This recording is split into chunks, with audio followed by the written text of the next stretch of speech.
नागपुर में विधान परिषद चुनाव के दौरान कांग्रेस के भीतर नाराजगी और आरोप प्रत्यारोप की चर्चाओं के बीच कांग्रेस विधायक विकास ठाकरे ने वरिष्ठ नेता नितिन राउत का बचाव करते हुए कहा कि जिन नेताओं के कार्यक्रम पहले से निर्धारित थे उन्हें बाद में पर्यवेक्षक की जिम्मेदारी सौंपी गई होगी। उन्होंने ये भी स्पष्ट किया है कि कांग्रेस के सभी नगर सेवकों ने एकजुट होकर मतदान किया है और पार्टी के भीतर किसी भी तरह की असहमति नहीं थी। पार्टी में सब सही चल रहा है, परंतु पक्ष निरीक्षक जिनको नियुक्त किया गया था आदरणीय माजी मंत्री नितिन राउत साहब, उनको भी यहाँ पर उपस्थित रहकर यहाँ पे उम्मीदवार के लिए जो जो किया जा सकता था, जो होना चाहिए था, वो नियोजन करना ही चाहिए था।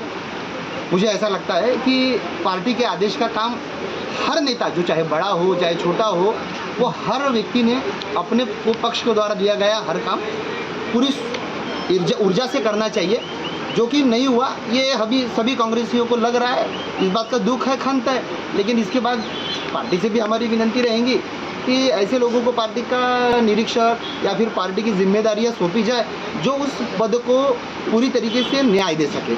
और निश्चित तौर पे भले ही निरीक्षक जी नागपुर में रहे या ना रहे, उसका नियोजन करे या ना करे, हम कांग्रेस ही सभी लोग एक संग है, एक साथ आए हैं और कांग्रेस को मतदान हुआ है।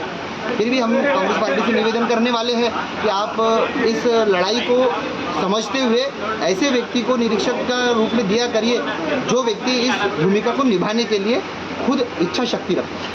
नाही तो काही भाग नाही, आता ते सक्रिय नव्हते, परंतु बाकी काँग्रेसचे नेते सक्रिय होते ना, ज्यांच्याकडे सगळी यंत्रणा सगळे होते असे सगळे नेते सक्रिय होते।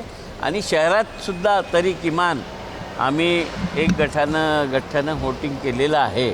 आता त्यांच्या सक्रियता भाग त्यांना पूर्वनियोजित नितीन राऊतांचा कार्यक्रम असेल आणि मग पक्षाने जबाबदारी टाकली असेल म्हणून ते कुठे बाहेर गेले आहे, परंतु ते नसतानासुद्धा नगरसेवकांनी कुठेही न जाता बरोबर मतदान केलं आहे। आम्ही सांगितलं होतं की नगरसेवकांना कुठे नेण्याची गरज नाही आहे।